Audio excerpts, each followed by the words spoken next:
Chinese ব্যবসায়ীদের বাংলাদেশে বিনিয়োগের আহ্বান জানিয়ে প্রধানমন্ত্রী শেখ হাসিনা বলেছেন, বাংলাদেশে বিনিয়োগের এখনই সময়, দুই দেশ একসঙ্গে মহান কিছু অর্জন করতে পারে।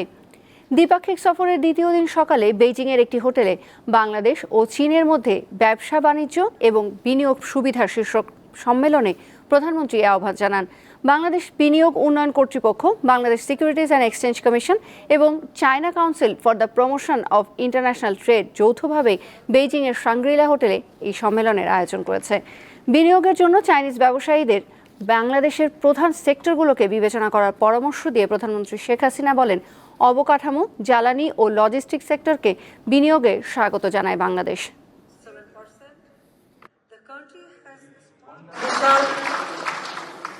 বিজনেস ডেলিগেশন নিয়ে আমি এসেছি। আপনারা কিন্তু এখানে আপনাদের পার্টনার খুঁজে দিতে পারেন।